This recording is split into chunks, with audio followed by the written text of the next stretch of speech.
Welcome to Money Patterns Decoded. Money is never just about money.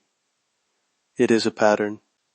Today we expose one of those hidden patterns, see exactly how it controls your finances, and discover the precise shift that can set you free.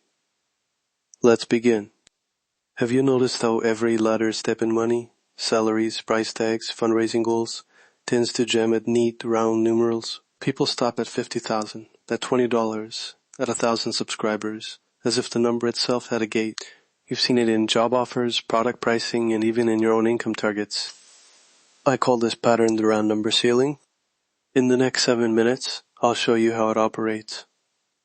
Psychologically and esoterically, give you a metaphor that changes how you see those numbers, and teach one exact 90-second daily practice that nudges your money beyond the ceiling. Money is a pattern, not a person. Awareness first. Action second. Let's start with the psychological mechanism. There are 3 human forces that create the ceiling. First, completion bias. Our brains love tidy endings. A round number reads like finished, so we stop. Second, social signaling. Round numbers communicate safety. When you price at a round figure or ask for a round salary, you're conforming to an invisible social script that says, this is normal. Third, fear of standing out. Hitting beyond a round number risks scrutiny, expectations, or envy. Those 3 together form a behavioral magnet. Once you near a round numeral, momentum slows, choices narrow, and people default to the familiar. Now the esoteric side. Numbers aren't just symbols. In many traditions, they form energetic geometries. Round numerals, the tens, the hundreds, the thousand marks, read as closed forms. They feel complete at an energetic level. Imagine a circle. Once closed, it contains itself. Certain numerals create a similar sense of enclosure. They resonate as endpoints. In numerology, endings carry weight. In sacred geometry, closed shapes have a different field than open, expanding lines. Put the 2 together, human psychology plus closed number geometry, and you have an invisible stop sign built into the landscape of money. That's the mechanism. Here's a reframe that frees you. Think of round numerals not as doors, but as doorstops. A door is meant to be passed through. A doorstop holds a door closed. Most of us treat a round target like a doorstop. We rest against it and the flow stops. What if the round number is merely the jamb of a larger doorway? What if the energy is an invitation to move past, to open a wider space? Shift the image. Instead of climbing toward a closed gate, approach a hinge. That single change, doorstop to doorway, alters your impulse. Instead of finishing, you ask, what is the next opening beyond this number? That question remaps the momentum in your nervous system. Now the practical shift, the 90-second nudge beyond the number. This is a micro ritual you can do daily. It rewires your threshold response and translates into real pricing and income behavior. Step 1. Pick a round number that routinely stops you. A price, a salary request, or a revenue goal. Hold it in mind for 5 seconds. Step 2. Inhale slowly, and on the exhale say the number aloud, but add 1 non-round unit. Example, if your price is $200, say $217. If your income target is $50,000, say $50,837. The odd number breaks the closed form. Step 3. Visualize one concrete action that justifies the new number.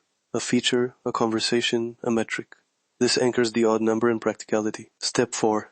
Spend the remaining seconds filling the space beyond the number opening. Not as fantasy, but as small, believable next steps. Total time, 90 seconds. Do it daily for a week and notice choices shift. A quick micro exercise you can do right now. If you price a service at $300, pause and pick a specific odd uplift, $317. Now name one small additional deliverable or marketing angle that makes $317 feel fair. A 30-minute follow-up call, an expedited turnaround, a bundled template. Say it aloud. That single exercise does two things. It breaks the energetic closure of the round number, and it creates a behavioral rationale that lets you feel legitimate asking for the higher amount. Repeat that in conversations, and you'll see the ceiling loosen. Now 3 short scenarios to make this usable. Scenario 1. Pricing a product. Your instinct lands at $49. Instead of sticking, test $53 with a mapped improvement, a checklist, priority support, or a specific outcome. Scenario 2. Asking for a raise. You target $80,000. Instead of stopping, ask for $83,500 and cite a specific KPI alone. Scenario 3. Setting income targets. If your goal is $120,000, set the working target at $123,750 and allocate the difference to a product launch or client outreach quota. In each case, the ritual is identical. Break the round shape, justify the lift, and keep the conversation open. A few guardrails. This is not magic money, nor a substitute for good pricing strategy.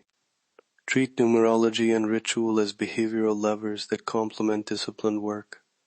Testing, tracking, and iteration. Don't use odd numbers as decoration. Tie them to deliverables and metrics so your requests are credible and repeatable. Reject quick scheme thinking. Small, consistent lifts compound over time.